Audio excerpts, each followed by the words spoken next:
Hey guys, welcome back to the channel. So today I want to talk about some of my picks for mirrorless cameras in a bunch of different budget ranges. Now, I haven't personally tested any of these cameras. These are based on exhaustive research on specs and watching a ton of different reviews to get a really well-rounded and as unbiased as possible opinion of these cameras. This is not intended to be the end-all be-all list, nor are these reviews. These are going to be basic specs and just me talking about each camera for just a little bit. Because it's not exhaustive, your favorite camera might not end up on this list, so please don't take that the wrong way. These are just the cameras that I would personally pick. And links to purchase some of these cameras will be in the description below. So, with all that out of the way, roll intro.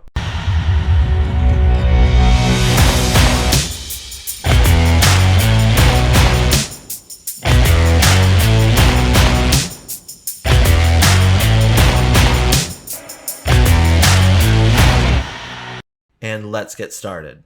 Alright, so the way this is going to work is that we're going to look at cameras under 1,000, 2,000, 3,000, 4,000, and then over 4,000. I'm going to have a best pick, a cheaper pick, and a wacky pick for each category.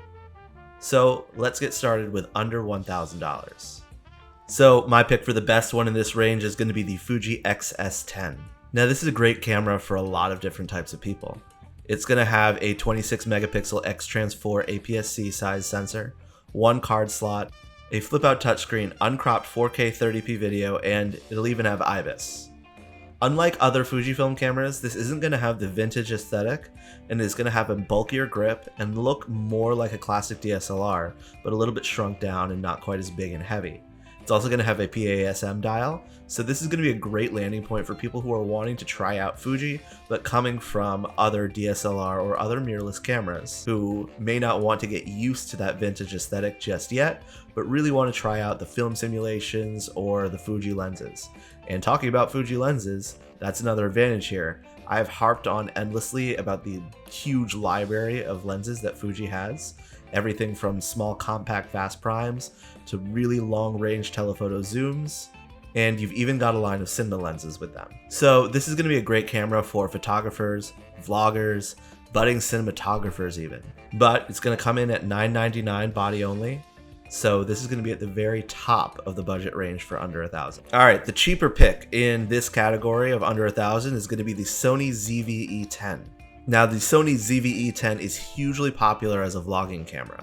It's going to pack a lot of power at a really reasonable price. It's going to have a 24 megapixel APS-C sensor, a flip-out touchscreen, and most importantly for vloggers, it's going to have Sony's excellent autofocus system. You're not going to get an EVF or IBIS in this camera, but most vloggers are really fine without those things.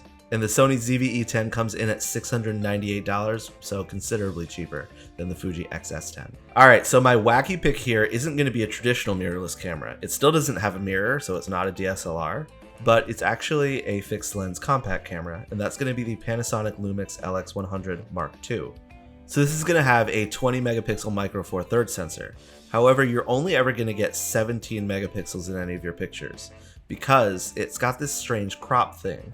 So on the lens, there's a little switch where you can change from 16:9 to 4:3 to 1:1 to 3:2. And at all of those different crops, or at all of those different formats, you're getting 17 megapixels because it's cropping the 20 to whatever size format that you're selecting. So yes, it's a 20 megapixel camera, but think of it as a 17 megapixel camera. It has a 24-70 equivalent 1.7 to 2.8 Leica branded lens. Now it is made by Panasonic, but it was made in partnership with Leica. So it is still a high quality lens, but it's not truly German Leica. Now you're only going to be getting contrast detect autofocus here. However, it does have face and eye detection and tracking, so even though it's not the best autofocus in the world, it's still good to have that in a camera this small. It does have a touchscreen, but it's not a flip-out screen, so I wouldn't suggest this for vlogging, but it can shoot 4K video at 30p with an additional 1.34 crop. So it's going to be already that 2x crop that you get from Micro Four Thirds combined with that 1.34. Again, it's not going to be the greatest camera in the world, but what we're looking at here is probably the best pocketable camera under $1,000. unless you're buying a used Fuji X100 or X70, but those are kind of a different story entirely. Now the MSRP of this camera is actually $999, which puts it under $1,000, but this camera is a little bit older, so you can commonly find it used for well under that price. I'm not going to be talking about used prices for anything else on this list, but I found it important for this camera because I don't think it's really meant to be anybody's main camera. It's a good second camera for travel or for EDC and to just throw in your pocket with you. So it's okay to buy this one used, I think. Alright, so the next range we're going to talk about is the under $2,000 range, and we're going to start off here with the Panasonic Lumix S5. So it's really hard to fault the Lumix S5. So you're going to get a 24 megapixel full frame sensor, IBIS, 4K 60 video, a swivel touchscreen, weather sealing, dual card slots. The list goes on and on. It's an incredible value. Where this camera does fall short is going to be that, again, it's only got contrast detect autofocus, which is something you're going to find on all Panasonic or Olympus cameras. However, this is one of the better iterations of contrast detect autofocus that we've seen, so I will give it that. Now this camera has the L mount, which is a partnership with Leica, Sigma, and Panasonic to create a semi-universal lens mount between the three brands. So not only will you be able to get the Panasonic or Sigma lenses, but you'll also be able to get real full German high quality Leica glass of the L mount variety for this camera, or you could get third-party lenses as well. But the best part about this is that you're getting all of that for $1698, and it makes it one of the cheapest full-frame cameras on the market today. Alright, so the cheaper option here, and take this with a grain of salt and I'll explain at the end, is the Fujifilm X-T4. Now the Fujifilm X-T4 is going to have a 26 megapixel APS-C size sensor. Again, dual card slots, weather sealing, IBIS, 4K 60 video, flip out screen. It really sounds familiar to the S5, doesn't it? However, with the Fuji, we're getting full phase detect autofocus. Now, it is not the phase detect autofocus that you get from Sony or Canon, but it is still well above contrast detect autofocus that you're getting with Panasonic or Olympus. Now, this camera is actually going to cost $1699, which is technically $1 more than the S5. However, I'm going to go back to that lens library. The lenses that you can get for the X-T4 versus the comparable lenses of the same build quality and image quality that you're getting for the Panasonic S5 are much cheaper for Fuji. So, though the body only technically is $1 more, when you take into account everything that you have to get for the camera, this is the cheaper option. Alright, so the wacky pick here is going to be the Sigma FP. So, this is a really odd camera. It's pretty small for a full frame camera. The FP is going to have the same L mount that the Panasonic S5 has, and it's not going to have an EVF, which does help cut down on the size. It's again going to only have contrast detect autofocus, which isn't great, but where this camera really does shine is rigged out for cinema work. This camera can output 12-bit GNG RAW to an external recorder. So if you were to rig this camera out with a Atomos Ninja V, a top handle, a cage, V-mount battery, matte box, and a cinema lens, you're getting a legit cinema package that's much smaller and cheaper than anything else that you would be able to buy. And the Sigma FP is going to come in at $1699 body only, so we're really looking at about the same price for all three of these cameras. It depends on what you're looking for. The S5 I think is still the best option, but the FP is pretty cool. Alright, so next up is under $3,000. Now at the number one spot here we actually have a tie. So the Sony a7 IV is one of the best, most well-rounded cameras on the market in this price range. However, there are a few faults with this camera that made me also put in the X-H2S from Fujifilm as a contender, which I see as an equal but different camera, so it really depends on what you're looking for with these cameras. Now the Sony is going to have a similar package to the S5. You're going to get the flip-out touchscreen, the IBIS, the dual card slots. However, this full frame sensor is going to come in at 32 megapixels. Now where this camera shines is going to be the autofocus system, and you are paying a premium over the last category of cameras for that autofocus. Sony's tracking is really unbeatable, and all of the different autofocus modes give you a lot of flexibility and make this a great camera with a fantastic hit rate. With video, however, although you're getting 4K 60, this camera suffers from pretty serious rolling shutter. So, if that's an issue for you, we're going to talk about that with the next camera. However, if not, this is a great camera and you can get it for $24.99. Now, on the other hand, we have the Fujifilm X-H2S, which was recently released. With this camera, we're going back down to that 26 megapixel APS-C sensor, but now you're going to get 6K 30 video in addition to your 4K video formats. As well, it's still going to have a flip-out touchscreen, dual card slots, IBIS, and you're going to have a little screen on the top for viewing your settings. Now, the autofocus is the best that Fuji has done so far. However, it still does fall short of Sony. It does have better rolling shutter performance, but you're again going to get an APS-C versus full frame sensor. So as I said at the beginning of this, it really does matter what you're looking for. But if you're looking for that better video performance and some of the extra features that the X-H2S has, then this would be the camera for you. So this is going to come in at $24.99 as well. Now the cheaper option is a close runner-up to those two cameras, and that's going to be the Panasonic GH6. Now with the GH6, you're going back to that micro four thirds sensor. So you're going to have that 2x crop versus full frame. However, what the GH6 does really well that nobody else can do because of that micro four thirds sensor is it has excellent IBIS. When paired with some of their stabilized lenses, you're getting up to 7.5 stops of IBIS with this camera, which is just insane. So the GH line, because of this, has always been really popular with solo cinematographers because you can throw a top handle on this instead of having to put it on a gimbal, and you'll be able to get some pretty steady shots. As well, with this camera, you're getting close to 6K with a 5.7K up to 60p. So for video, again, this camera is going to shine. And rolling shutter performance on this is very good. Now it's a 25 megapixel sensor, which is still decent, but it's the lowest of the three in this range that we've talked about so far. So really the worst part about this camera is that it has that micro four thirds sensor. But if you can look past that, then this really is a fantastic value at $21.99.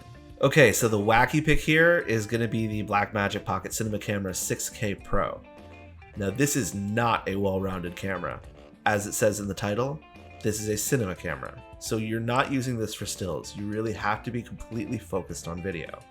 If that is you, then this is the best camera you can get in this range. Now this camera has a Super 35 sensor, which is going to be similar to an APS-C sensor. The Super 35 generally ranges between a 1.4 to 1.6x crop versus full frame, so the sensor size will be somewhere in that range. It accepts Canon EF lenses, but you're not going to get autofocus here because this is a cinema camera, so it's meant to take cinema lenses, which are manual focus. Now, the cinema features you're getting here are a full 5-inch touchscreen. That's the same size as the screen on the Atomos Ninja. And as well, you're going to get mini XLR inputs, a CFast slot, as well as your UHS-2 SD slot, and it even has built-in ND filters. It's crazy the features that they've been able to put into a camera of this size. It is not actually going to fit in anybody's pocket. I don't know why they call it a pocket cinema camera because it can't fit in your pocket, but it is a very small cinema camera with excellent features. And you're going to be getting all of that for only $24.95. Alright, the next category is going to be under $4,000. For under $4,000, there is a clear winner, and that is the Sony a7S III. Now this was one of the most popular cameras from 2020 among a lot of YouTubers and vloggers, as well as photographers. It has a 12 megapixel full frame sensor. Now before you laugh at those 12 megapixels, hear me out. The low light performance on this camera is insanely good, and as well, you're getting that Sony autofocus, and the rolling shutter performance on this is out of this world. As well, examples of photos taken on this camera are barely noticeably different from higher resolution cameras, so you're really not going to have a bad time shooting photo or video with this camera. It can do 4K up to 60p, and it has IBIS as well, so if you're looking for the most flexible camera in this price range that really does it all, the Sony a7S III is the one to beat. And this camera retails for $34.98. Alright, so the cheaper option here. You go to the camera store, you have your eye on that a7S III, you look at your wallet and you're $1 short. What do you get? You get the Panasonic S1H. Now, I know that that is a sale price. I'm just kind of making a joke here. It is technically barely cheaper than the a7S III, but it really deserved to be mentioned here. What you're going to gain over the a7S III with this camera is now you're going to get 6K video and double the megapixels. However, what you're going to lose is you're going to lose Sony's autofocus and you're going to go back to that Panasonic autofocus. As I said, great for contrast detect, doesn't compare to face detection. So it's a great camera, great for photo and video, but it's not quite up there with the A7S III, and it was $1 cheaper on sale, so it got the cheaper one. All right, so for the wacky option, what if you said to yourself, I want an A7S III, but I really only shoot video? Then you're gonna get the Sony FX3. Internally, features-wise, the FX3 and the A7 III are identical. Externally is where things start to get a little bit different. The FX3 is going to lose the EVF and thus be a slightly more compact body. What it's going to gain is it comes with an XLR mount handle. So this is a top handle that you can mount on the top of the camera directly into the multi-interface shoe. And it's going to give you 2 full-size XLR inputs as well as a slot to hold a shotgun microphone. This comes with the camera, and it makes it a much better package for cinematographers. As well, the outside of the camera is going to have 1/4-inch mounting holes all throughout, and this is going to help in case you don't want to rig the camera all up with a cage, you just want to throw some accessories on it for quick run and gun videography. So this is going to be a good cinema camera version of the A7S III. And it's going to retail for only $400 more, coming in at $28.98. Now I thought it is worth it to mention that the S1H also has its own cinema camera version, the Panasonic BS1H. And that camera is on Netflix's list of approved cameras. However, that's going to be a more traditional cinema camera with a cube shape, and we're really talking about mirrorless cameras here, so I thought it better to talk about the FX3. As well, the FX3 is a version of the A7S III, and the A7S III was the winner of this category, so the FX3 would get the wacky pick. Alright, the last category is going to be above $4,000, and these are all going to come in well above $4,000. The best camera in this range, in my opinion, is the Sony A1. And when Sony set out to make the A1, they just said, alright, let's make the best camera ever. And they did it. Almost. They made a near perfect camera. With this, you're getting just under 50 megapixels of full frame, and you're going to be able to shoot 8K video with no overheating, which is important. Canon. As well, you're going to get Sony's autofocus. You're going to get IBIS. You're going to get dual card slots. There really isn't anything wrong with this camera. So Sony said, all right, we're not going to put a flip out touchscreen on it. You're still going to get a flip up touchscreen. That's the only fault? There's no way. This has to be the best camera ever made. I have to get my hands on it. Wait, it's $6,000? I'll get my hands on it when I can afford that one day, but that's not today. The cheaper option is going to be the Fujifilm GFX 100S. Now this is the only medium format camera on this list, and somehow it's coming in cheaper than the Sony A1. You're getting 102 megapixels with this camera. It still can shoot 4K video, it still has IBIS, it's got a top screen for viewing your settings, and it's really not that much bigger than the A1, even though it's a medium format sensor. It's crazy that we live in a world where medium format can actually be relatively accessible, looking at you, Hasselblad and Leica. And with the amazing specs that you're getting with the GFX 100S, why look anywhere else? Well, you can look other places because you don't have the money for this, or you're looking for 8K or 6K video, but other than that, the only other fault that I can find with this camera is that it's a little bit slow. It doesn't have the fastest burst rate in the world, but it's medium format. So if you've got $5,500 burning a hole in your pocket, I can't think of a better place to put it than this. All right, the wacky pick is going to be the Leica M11. Now, how could I make a list of super expensive cameras without putting this on there? The M11 is going to have a 60 megapixel full frame sensor, and it's going to have a rangefinder. Now, this is not going to be for everybody. Leica M's are manual focus only. You have to know how to or learn how to use a rangefinder. You have to want to use a rangefinder. You got to slow down your photography. But this is for the person that really enjoys taking their time, enjoying every shot. They're not really chimping. They're just going out there and shooting and enjoying photography. And they're enjoying it for $9,000. Do I want one? Yes. Do I need one? No. If I had $9,000, would this be my choice? Regardless of all the other features I'm seeing in every other camera? 100%. So that's the main list. Now, I want to make some honorable mentions because, as I said, this isn't an exhaustive list. There's a lot of cameras that really could have gone on here instead of other ones. But I'm not going to talk about really any specs here because I have to get through these pretty quickly. This video is already pretty long. First off, there's the Canon R5, which got its overheating issues, I believe, mostly fixed by firmware, so yay Canon. And you're getting 8K video with that as well. Then there's the Leica Q2, which is probably the best fixed lens camera ever made, and they just released a firmware update where it now can shoot 4K video at 10-bit 422 internally in a fixed lens compact camera. But it's really, really expensive because it's a Leica. Going downrange a bit, we have the Sony A7C, which is essentially an A7 III but packaged in a much smaller body. We've got the new Canon R APS-C cameras, which, apart from the lens lineup being sparse, are really hard to fault. There's the Fuji X-T3, which for $1,000 is essentially the same as the X-T4. The only things you're missing are a flip-out screen and the IBIS.